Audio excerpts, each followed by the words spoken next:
Bismillahirrahmanirrahim, alhamdulillahi rabbil alamin, wa salatu wa salamu ala nabiyina Muhammedin wa ala alihi wa ashabihi ajmain. Vëllezër dhe motra besimtare ku të që jeni, assalamu alaikum wa rahmetullahi wa barakatuh. E falendrojmë Allahun xhalla xjalaluhu, paqja dhe bekimet e tij qofshin mbi pejgamberin alayhi salatu wassalam, mbi familjen, shokët e tij dhe gjithë besimtarët kudo qofshin anë mban botës. Fillimisht u uroj agjërim të lehtë e të pranueshëm tek i Madhi Zot. Allahu xhalla xjalaluhu muajin e agjërimit, muajin e Ramazanit, e ka bërë si muaj në të cilën për besimtarin t'jenë grada dhe t'jenë shpërblime të mëdha tek Allahu xhalla xjalaluhu.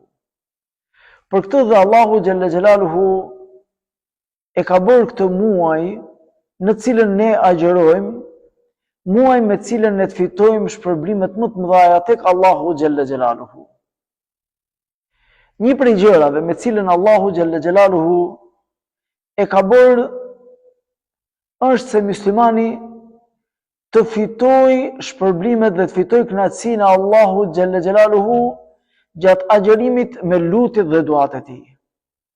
Muslimani gjithmonë kur lutjet e tij qëndrojnë mes tre gjërave, siç thot pejgamberi alayhi salatu wassalam në hadith, thot ose Allahu i përgjigjet duas së tij, lutjes së tij në moment dhe ja jep atë që i kërkon Allahu xhalla xjalaluhu, ose ja lë atë për ditën e gjykimit për të patur ky musliman shpërblime të shumëfishta e shumë të mëdha atë ditë kur ka më tepër nevojë se çdo ditë tjetër për lutjet e tij, ose Allahu azza wa jalla i largon me lutjen e tij diçka e cila do të ishte e keqe për të, apo për familjen e tij, apo për shëndetin e tij, ja largon për shkak të lutjes dhe duas që ai ka bërë.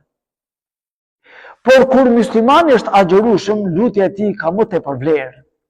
Pejgamberi alayhi salatu wassalam thot se agjëruesit i pranohet duaja. Ai njeriu i cili është agjërueshëm, ai i cili është duke agjëruar muajin e Ramazanit dhe kur t'i shtri duart përpara Allahu xhalla xjalaluhu, atij do t'i pranohet lutja. Ai i cili agjëron, është ndaluar nga etja,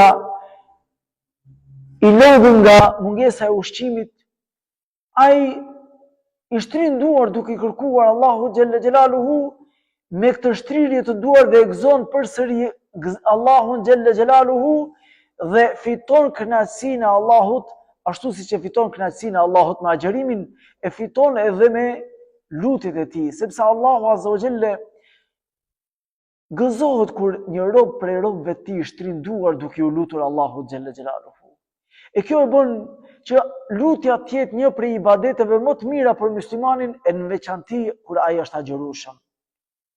Ne kur jemi agjërueshëm në ditët e Ramazanit, ne duhet ta kuptojmë më së miri se jo pa qëllim Allahu xhalla xjalaluhu në mesin e ajeteve të agjërimit ka thënë një ajet i cili nuk ka lidhje me agjërimin, por ka lidhje me duan, me lutjen. Ku na tregon se me të vërtet kjo nuk tregon drejt për drejt agjërimin, por tregon se lutja është ibadet e cila ka lidhje me agjërimin. Pra tregon se duaja që i shtrim duart në të vërtet nuk ka lidhje me agjërimin, por është pjesë e ibadetit që pëlqehet që të bëhet gjatë agjërimit. Pse? Sepse gjatë ditës së agjërimit duaja i shpon qiejt, i shpon katet qiellore dhe shkon tek Allahu xhalla xjalalu dhe përgjigjet. Prandaj dhe Allahu në Kur'an thot: "Wa idha sa'alaka ibadi anni fa inni qarib, ujibu da'wata ad-da'i idha da'an, falyastajibu li wal yu'minu bi la'allahum yarshudun." O Muhammed, nëse të pyesin njerëzit për mua, thuaj jam afër. Allahu xhalla xjalaluhu dëgjon çdo gjë. Ai dëgjon lutjet e atij njeriu i cili në errësirën e natës i shtrin duart e i lutet Madhit Allah. Ai dëgjon lutjen e atij që është agjërueshëm e i shtrin duart e i lutet Madhit Allah. Ai dëgjon lutjen e çdo njërit prej njerëzve kur ai është në nevojë, në hall, kur ai ka derte, kur ai ka probleme, kur ai ka vështirësi, e i përgjigjet Allahu xhalla xjalaluhu. Thuaj jam afër. I përgjigjem duas, lutjes atij personi që i ka shtrish duart. Prandaj le të lutën Allahu xhalla xhelaluhu. Le të lutemi Allahu xhalla xhelaluhu se lutja të lartëson në dynja e në ahiret. Se duaja është me të vërtet një prej ibadeteve më të mira. Prandaj janë të shumta ajetet kuranore ku Allahu azza wa jalla ka përmend duan. E ka përmend duan, lutuni Allahut, kërkoni prej Allahut, se pasha Allahun, nëse i kërkoni Allahut asgjë nuk do të paksohet ke Allahu. Por asgjë nuk do të humbas tek ju, sepse lutja do të përgjigjet. Mos u përgjigj në këtë dynja, do të përgjigjet ditën e Kiametit kur kemi më tepër nevojë. Por Allahu azza wa jalla me rahmetin e vet i përgjigjet lutjes. E i përgjigjet duas, e aq më tepër duas agjërusit, ai i cili i shtrin duart ditën e agjërimit duke i kërkuar Allahut. Prandaj pejgamberi alayhis salatu wassalam thot lis-saimi 'inda fitrihi da'watun la turad, thot agjërusi në momentin e iftarit, kur ti shtri duart, ai i cili gjithë ditën është lodhur duke agjëruar, ti shtri duart, ai thot e ka një dua që nuk i kthehet mbrapsh. Ka një dua që i përgjigjet Allahu xhalla xhelaluhu. Ka një lutje me cilën ai do ta marrë shpërblimin dhe përgjigjen prej Allahu xhalla xhelaluhu. A mos vallë, ne jemi kooperacer ndaj vetvetes tonë? A mos vallë ne neglizhojmë diçka me cilën Allahu azza wa jalla ka bërë që ne të përfitojmë shumë? A mos vallë ne nuk e kemi kuptuar mirësinë dhe begatinë e Allahu xhalla xhelaluhu? A mos vallë ne nuk jemi prej atyre njerëzve që nuk kemi nevojë për na u përgjigj Allahu për të na quar Allahu begatin vetët tona, në familjet tona, në fëmijët tanë, në punët tona, që të kemi bereqetin e të madhit Allah? A mos vallë ne jemi prej atyre njerëzve që ne e kemi harruar duan dhe lutjen? Allahu azza wa jalla jo pa qëllim thot në Kur'an, mu lutuni, që t'ju përgjigjem. Pra lutuni o ju besimtar, që Allahu të përgjigjet e që të kemi një dua të pastër, një dua që i përgjigjet Allahu xhalla xhelaluhu, mas miri është kur duaja bëhet mas një ibadeti. Pra prandaj thot dhe pejgamberi në kohën e iftarit, se gjatë gjithë ditës i e lodhur me agjërim. E pastaj kur vjen iftari, ti e merr përgjigjen e agjërimit dhe përgjigjen e duas e merr me një shpërblim prej Allahu xhalla xhelaluhu. Po kështu, duaja është e mirë kur bëhet pas namazit. Për lutju mas namazit, pas një ibadeti, duaja ka shpërblime më të mira. Pas një vepre të mire, duaja ka shpërblime më të shumta. Prandaj, pejgamberi alayhis salatu wassalam na e ka bërë të qartë që ne jemi prej atyre njerëzve që bëjmë dua, që i shtrim duart, që i lutemi Allahu xhalla xhelaluhu, sepse duaja ka shpërblime të mëdha. Transmetohet se tek Musa alayhis salatu wassalam vjen një grua, e cila i thot Musës, o Musa, unë nuk kam fëmijë. Allahu gjithë atyre njerëzve që s'kan fëmijë, u dhashtë Allahu fëmijë, e na i bëft fëmijët tanë fëmijë të khairit. O Musa, lutju Allahut, ti e kelimullah, ti e pejgamberi që Allahu të flet ty, e i flet Allahu drejt për drejt, pa tërgjuman, pa pas përkthyes e ndërmjetës, lutju Allahut për mua që të më jap fëmijë.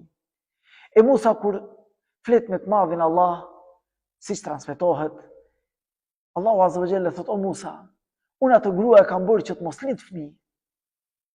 Pas një kohë, pas i kalon një kohë, e takon profeti Musa alayhis salatu wassalam këtë grua kur e shikon me një djalë, me një fëmijë në krah.